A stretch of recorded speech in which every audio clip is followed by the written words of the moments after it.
నమస్తే welcome to view point by professor K Nageswar గారు.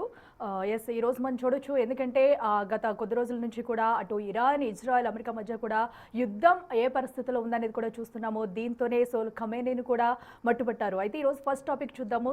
Iran supreme leader Ayatollah Ali ఖమేనీని Israel, America మట్టుబెట్టాయి. అతనితో పాటు కీలక ఉన్నతాధికారులను కూడా హతమార్చాయి. అయినా కానీ ఇరాన్ ఎక్కడ వెనక్కి తగ్గడం లేదు. దెబ్బకు దెబ్బ తీస్తామంటుంది, చెప్పినట్టుగానే మిసైల్ దాడులు చేస్తుంది. మరి ఈ దాడులను ఎలా చూడాలి? అసలు ఇరాన్ ధైర్యం ఏంటి? ఇరాన్ను అంతం చేస్తామంటున్న ట్రంప్ వార్నింగ్ను ఎలా చూడాలి? ఈ టాపిక్ పై కూడా చర్చిద్దాం. మనతో పాటు ప్రొఫెసర్ కె నాగేశ్వర్ గారు ఉన్నారు. సార్ నమస్తే. సార్ నమస్తే అండి. యా సార్, మనం చూసాం కదా ఫస్ట్ టాపిక్ ఏదైతే ఉందో. ఎందుకంటే అటు ఇరాన్ ఎక్కడ కూడా వెనక్కి తగ్గడం లేదు. అటు ఖమేనీని హతమార్చిన అనంతరం కూడా ఇప్పుడైతే ఇంకా యుద్ధం ఇంకా పెద్ద మొత్తంలో చేస్తుంది. అసలు దీన్ని ఎలా చూడాలంటారు? ఇరాన్ ధైర్యం ఏంటంటే మీరేం చెప్తారు? అంటే ఇరాన్ ఉన్న అడ్వాంటేజ్ ఏంటంటే, ఒకటి అది మిసైల్ పవర్ కూడా. న్యూక్లియర్ వెపన్స్ ఇంకా తెచ్చుకోకపోయినా మిసైల్ పవర్ ఉంది. ఇజ్రాయిల్ అటాక్ చేయగలుగుతుంది.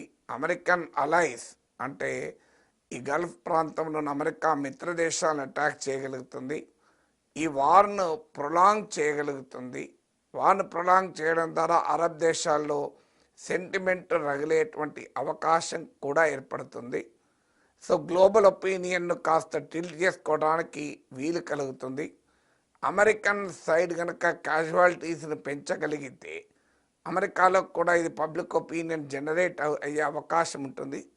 నిన్న ట్రంప్ మాట్లాడుతూ అమెరికన్ సైనికులు కూడా చనిపోయే అవకాశాన్ని నేను కాదనలేదు, దానికి సిద్ధపడాలి, యుద్ధంలో తప్పదు అని కూడా స్టేట్మెంట్ ఇచ్చారు. దాంతోపాటు ఈ వార్ కాస్త ప్రొలాంగ్ అయితే, ప్రొట్రాక్టెడ్ వార్గా మారితే ప్రపంచ ఎకానమీపై కూడా ప్రభావం పడుతుంది. గ్లోబల్ ఆయిల్ సప్లైస్ ఇంపాక్ట్ అవుతాయి. ఇప్పటికే గ్లోబల్ ఆయిల్ ప్రైసెస్ $6 to $7 పెరిగాయి. అందువల్ల ఈ రీజన్, ఎంటైర్ రీజన్ గందరగోళంలోకి వెళ్తుంది. గ్లోబల్ ఎకానమీ పైన ఇంపాక్ట్ పడుతుంది. ఆల్రెడీ దుబాయ్ పైన అటాక్ చేసింది Iran. United Arab Emirates, Jordan, Bahrain, Kuwait, ఖతార్లో ఉన్నటువంటి అమెరికన్ టార్గెట్స్ పైన, మీకు అమెరికన్ స్థావరాల పైన ఇరాన్ అటాక్ చేసింది. ఈలోగా లైన్ ఆఫ్ లీడర్షిప్ను పెట్టుకొని ఉండవచ్చు.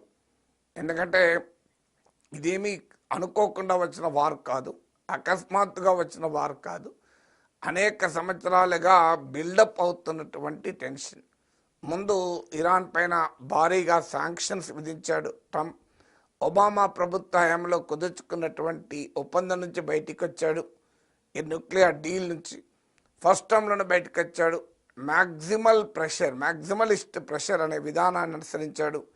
ఇరాన్ పైన భారీగా ఆంక్షలు పెడుతూ వచ్చాడు. దాంతో ఇరాన్ ఎకానమీ కొలాప్స్ అయింది.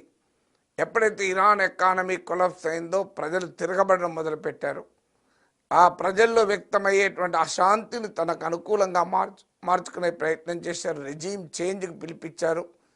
ఇరాన్లో ప్రొటెస్ట్ చేస్తున్న ప్రజలకు ప్రత్యక్షంగా అపీల్ చేస్తారు, మేము సిద్ధంగా ఉన్నాం, మీరు అవకాశాలు తీసుకోండి అని గత కొన్ని రోజులుగా చెప్తున్నాడు. ఇటీవల మళ్ళీ చెప్పాడు, నిన్న మొన్న కూడా చెప్పాడు.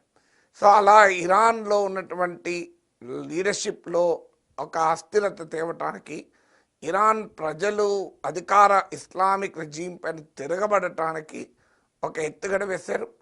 అంతకుముందు ఇజ్రాయెల్, అమెరికా దాడుల్లో ఇరాన్ యాక్సిస్ ఆఫ్ రెసిస్టెన్స్ అంటే ఇరాన్ మిత్ర కూటమి, అది హిజ్బుల్లా కావచ్చు, హమస్, యమన్లోని హూతీస్, ఇరాక్లోని షియా మిలిషియా, వీళ్ళంతా వీక్ అయ్యారు. అంతకుముందు 12 days స్ట్రైక్లో ఇరాన్ న్యూక్లియర్ ఫెసిలిటీస్ అయినటువంటి ఫోర్డు, ఇతర న్యూక్లియర్ సైట్స్ పై కూడా అటాక్ చేశారు. ఇదంతా గత కొన్ని నెలలుగా సాగుతున్న వ్యవహారం. అందువల్ల writing on the wall was very clear. అందువల్ల ఈ వీకెండ్లో వార్ జరగవచ్చని కూడా వార్తలు వచ్చాయి ఇంటర్నేషనల్ మీడియాలో. అందువల్ల ఇరాన్ అందుకు ప్రిపేర్ అయి ఉండవచ్చు కూడా. Of course Islamic regime top leadership పోయినా వెంటనే నెక్స్ట్ జనరేషన్ ఆఫ్ లీడర్షిప్ను ఆల్రెడీ ఇరాన్ రంగంలోకి దించింది. ఇప్పుడు అయతుల్లా ఖమేనీకి వారసుని కూడా ప్రకటించింది. సో అందువల్ల ఈ ప్రాసెస్ ఇరాన్లో కూడా ఇప్పటిదాకా ఇస్లామిక్ రెజిమ్కి వ్యతిరేకంగా ఉన్న ప్రజలకు కూడా ఇరాన్లో ఉన్న ఖమైనీని వ్యతిరేకించవచ్చు, కానీ అమెరికా కింద పనిచేయాలంటే ఆసక్తి చూపరు. మీకు గ్రీన్లాండ్లో చూస్తున్నాం, గ్రీన్లాండ్ స్వాతంత్రం కావాలనే ఒక స్మాల్ సెక్షన్ ఉంది, వాళ్ళు కూడా అమెరికాలో చేరటాన్ని వ్యతిరేకిస్తున్నారు. ఎప్పుడైతే అమెరికన్ అటాక్ చేస్తుందో దేశంలో ఒక రకమైన ప్రజాభిప్రాయం, ఎమోషనల్ పబ్లిక్ ఒపీనియన్ క్రియేట్ అయ్యే అవకాశం కూడా ఉంటుంది. అలా ఇంటర్నల్గా తాను కన్సాలిడేట్ అయ్యడానికి కూడా అవకాశం ఉంటుంది. అందువల్ల ఇవాళ ఇరాన్ ఉద్దేశము, లక్ష్యము వీలైనంతగా ఈ వార్ డ్రాగ్ చేసి తన స్ట్రాటజిక్ అడ్వాంటేజ్ పొందాలి అన్నది చూస్తుంటే లక్ష్యంలాగా కనబడుతోంది. ఇజ్రాయిల్లో కూడా నెతన్యాహు ఇది మోస్ట్ అన్పాపులర్ లీడర్. ఇప్పుడు ఇజ్రాయిల్లో కూడా మీకు లక్ష్యాలు దాడులు జరుగుతున్న కొద్ది ఇజ్రాయిల్లో పబ్లిక్ ఒపీనియన్ కూడా వ్యతిరేకంగా మారుతుంది. ఆల్రెడీ ఇరాన్లో గర్ల్స్ స్కూల్ పైన అటాక్ చేసి చిన్నపిల్లలు చంపేశారు. ఇలాంటివి కూడా గ్లోబల్ మీడియాలో సర్క్యులేట్ అయినప్పుడు ప్రపంచ ప్రజాభిప్రాయం కూడా ఇంపాక్ట్ అవుతుంది. ఆల్రెడీ అనేక దేశాలలో నిరసనలు మొదలయ్యాయి, ఇంక్లూడింగ్ మన దేశంలో కూడా. మీకు ఇరాక్లో నిరసనలు చూసాం, బహ్రెయిన్లో చూసాం, జమ్మూ కాశ్మీర్లో చూసాం. సో ఈ ప్రొటెస్ట్లన్నీ కూడా మరింతగా ఉధృతమయ్యే అవకాశం ఉంటుంది. అప్పుడు ఎక్కడో ఒక చోట అమెరికా అండ్ ఇజ్రాయెల్ వెనక్కు తగ్గే అవకాశం ఉంటుందని ఇరాన్ క్యాలిక్యులేషన్ అయి ఉంటుంది. ఈ క్యాలిక్యులేషన్ వర్కౌట్ అవుతుందా లేదా అని చెప్పలేం, కానీ అమెరికాను ఈ వార్లో ఎక్కువ కాలం దించితే అమెరికా ఏమీ చేయలేని పరిస్థితి. ఆఫ్ఘనిస్తాన్లో చూసాం కదా, 20 ఏళ్ళు అమెరికా తన అనుకూల ప్రభుత్వాన్ని పెంచి పోషించిన 20 ఏళ్ళకు తాలిబాన్కి అప్పచెప్పి వెళ్ళిపోయారు. అందువల్ల drawing US into long drawn war, Trump మొదటి నుంచి వద్దనుకున్నది ఇది ఒక సుదీర్ఘ యుద్ధంలోకి కనుక అమెరికాను లాగితే తాను బతుకు బయటపట్టవచ్చని ఇరాన్ ఆలోచనలాగా కనబడుతోంది. సార్ ఇప్పుడు మనం చూడొచ్చు, ఎందుకంటే ఇప్పుడు అయతుల్లా ఆ వారసుని కూడా ప్రకటించింది కదా. సో ఇప్పుడు ఆ వారసుడి ప్రభావం ఎలా ఉంటుంది అనుకోవచ్చు? సో ఇలాగే ఈ యుద్ధం కంటిన్యూ అవుతుంది లేదా ఇంకా పెరుగుతుందని అనుకోవచ్చు? మనం స్పెక్యులేట్ చేయకూడదు. మనము రాజకీయాలను స్పెక్యులేట్ చేసినట్టు వార్ను కూడా స్పెక్యులేట్ చేస్తే war is always full of unpredictable cycle గారు. సో వార్ అనేది మన చేతిలో ఉండదు, ఎవరి చేతిలో ఉండదు. ఎటువైపు క్యాజువాలిటీస్ పెరుగుతాయో తెలియదు, ఏ టర్న్ తీసుకుంటుందో తెలియదు.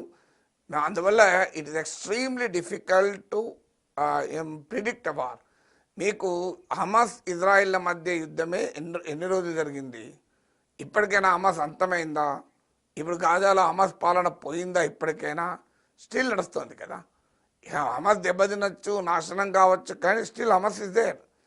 మీకు లెబనాన్లో హిజ్బుల్లా పోయిందా? ఇప్పటికీ హిజ్బుల్లా దెబ్బతినొచ్చు, లీడర్షిప్ అంతా పోవచ్చు, కానీ స్టిల్ హిజ్బుల్లా ఇస్ దేర్. మీకు అందుకే యమన్లోని హూతీల పైన అమెరికా అటాక్ చేసింది, ఇజ్రాయెల్ అటాక్ చేసింది. స్టిల్ నార్థన్ యమన్లో హూతీలే పాలిస్తున్నారు, క్యాపిటల్ సనాతో. సో ఇలా మనకు ప్రపంచంలో చాలా ఉదాహరణలు ఉన్నాయి. సో మీకు ఇలాంటి సిచ్యువేషన్స్ అంత త్వరగా కంక్లూడ్ కావు. మీకు ఆఫ్ఘనిస్తాన్లోనైతే 20 ఏళ్ళ తర్వాత కూడా రిటర్న్ పోవాల్సి వచ్చింది. 20 ఏళ్ళ తర్వాత మళ్ళీ అదే తాలిబాన్కు అధికారం అప్పచెప్పి అమెరికా పారిపోవాల్సి వచ్చింది రాత్రి. సో అందువల్ల మీకు ఇరాన్ అంత తొందరగా పడిపోతుంది అనుకుంటే పొరపాటు. It will take years together. ఎందుకంటే అది ఎన్ని రోజులు పడుతుందో మనం చెప్పలేం. ఇమీడియట్గా ఖమైనీ అంతం కావచ్చు, ఇస్లామిక్ లీడర్షిప్ పోవచ్చు, కానీ అమెరికా అనుకున్న వ్యూహాత్మక లక్ష్యాలు అంత సులభంగా నెరవేరుతాయనేది ప్రశ్న. అందుకే ఖమైనీ అంతమైనా కూడా ఇరాన్ తగ్గేదే లేదనడానికి కారణం అది.